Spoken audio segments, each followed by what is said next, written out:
One of the biggest mistakes that beginners will often make as they pursue their vocation is that they think they should be capable of the work before they have done it, when it's doing the work that makes one capable of it. And this fundamental idea, when properly understood and embodied, allows people to pursue mastery and excellence. And I want to talk about this fundamental principle of volume, because in understanding this, you can better access movement towards what it is that you're meant to pursue in this lifetime. Now, my name is Joe Yuli. I'm a philosopher. I'm absolutely obsessed with vocations and callings, and it's really all I talk about. So we're going to be talking about that here and this idea of volume.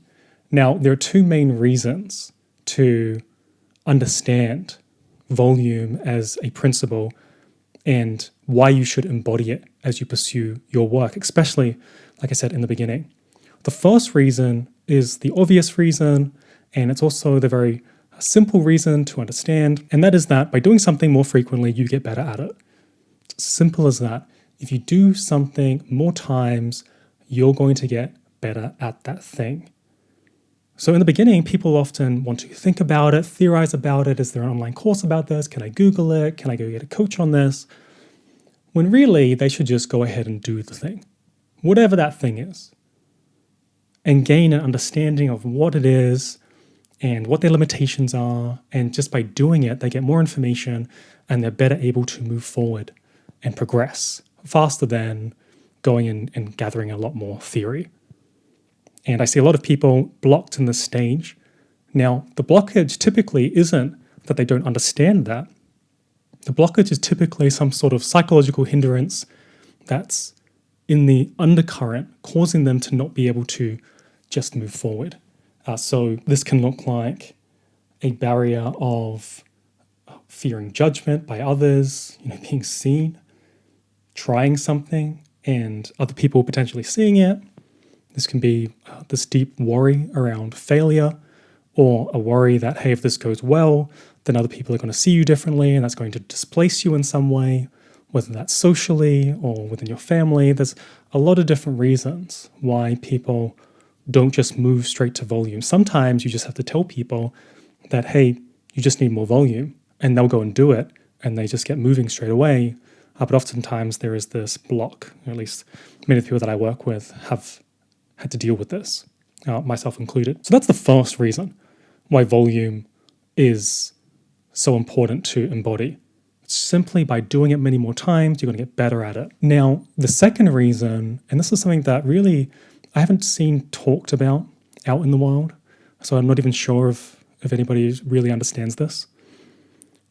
However, it's this idea that by doing more volume, you start to be able to locate the work. You start to be able to locate what it is that you're up to. Now, what do I mean by that? So we have a conscious mind and an unconscious mind. We have the conscious sort of desires of how we would like our path to go. And then there are these other unconscious things that are driving life, pushing life, forcing us in certain directions. And we're typically unaware of this. Or if we are aware of it, it's in an immature way. We haven't had enough experience with this. So it sort of comes out like chaos. Now, we often don't know what the form of our work is, but we can sometimes believe that we know what it is. So what that means is that we often have this abstract idea of how the work should look. And as we come into contact with reality, contact with the world, start to bring our work forward, it changes based on how we come into contact with the world. This can be based on where our skill is. This can be based on, I thought I was interested in this thing, but as I do it more and more often, it's actually not the thing. The way in which I'm expressing, I thought it was going to be this way, but it's not. And the more that I'm doing work, it changes. So I'll give you an analogy and then I'll give you an example to ground that analogy so that you fully understand what I'm saying here. So the analogy is this. So I live in Australia. It's a big country, continent as well. And we have gold all around the place. Now, to locate that gold, you need to go scan it. I'm sure there's lots of different technologies out there that help people to locate where the gold is. And then you can go into those locations and you can go and you can start to find that gold by either digging underneath the earth, or as I did back in primary school, we would go to the rivers and we would pan for gold. I would use these little basket plate things and shuffle around the dirt, and then some gold would start to appear. Now, if we look at this analogy, what's going on here is that in the beginning, we have so much surface area. So we know that there's gold somewhere here. But then we get closer and more zoomed in, and closer and more zoomed in, and closer and more zoomed in, and we finally end up being able to locate the gold. What volume does for people is that by doing lots of the work, it starts to reveal what the work is. It starts to tell you the themes of the work. It starts to tell you the way that the work should be expressed in the world, the container for the work. It's a much healthier relationship than having a fixed idea of exactly what the work should look like, and instead allowing the work to emerge by you doing lots of the activity and letting it come through. So an analogy, and a very, very common thing that I see all the time, is say someone's starting a service business. Let's say they're just doing some sort of tarot reading for people, and they say to themselves, I know that I want to start a service business and I'm going to read tarot cards for people. And for that, I'm going to exchange money. And that's what I'm going to do. And they have a fixed idea of what that will look like. Now, as they start to do volume, which would look like for them doing many different sessions with people one-on-one, suddenly they're going to start to get information back, and they're going to get feedback. And they're going to get feedback from the person as well as their own personal experience with doing this type of work.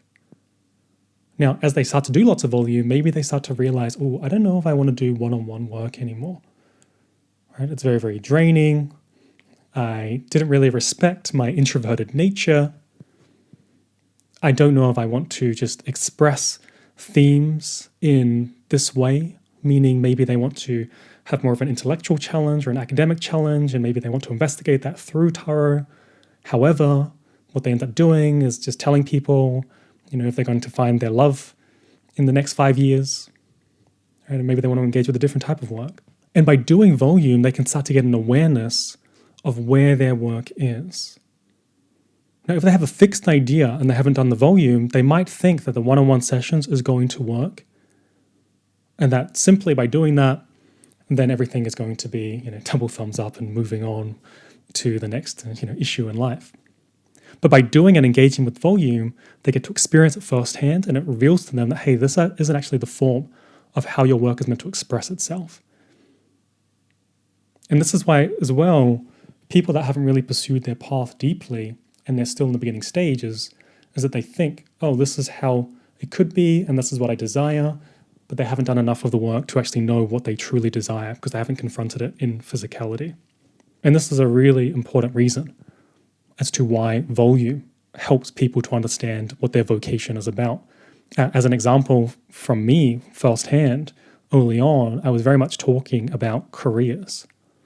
And I was talking about careers, how to navigate the career as a course. These ideas still all hold, but the deeper in I got and the more volume I did, the more engagement I got with my work, right, really did the work, the more that I started to understand, oh, this theme that is called and titled vocation is more important than a career. Because a career is of the world, a vocation is a sacred calling. We can say that it is a deep spirit level pursuit. And I wouldn't have got there if I hadn't have done enough of it. So with people that are in the beginning of their vocational journey, volume is so important, not just simply because you want to get better at your craft and to increase proficiency and competency, but also to help to reveal what your work is. Meaning that you don't even know what it is until you've done enough of it so that it speaks back to you in such a way where you can recognize it. And if you want to learn more about how I help people to properly recognize what their calling is and how to choose the right career path with a deep level of conviction by unearthing their career archetype, then you can go ahead and check out our community where I guide people through this unearthing process. It goes for 8 weeks. and takes them to a place where they know what their calling is with conviction. And we do this on the level of the soul, as well as on a practical level. And we talk about how does this work in the 21st century, meaning money, meaning lifestyle. And this isn't a 16 type or 32 type system. There are literally hundreds of career archetypes, and we are unearthing new ones every single day. So if that's of interest to you, then you're welcome to check us out at the link below.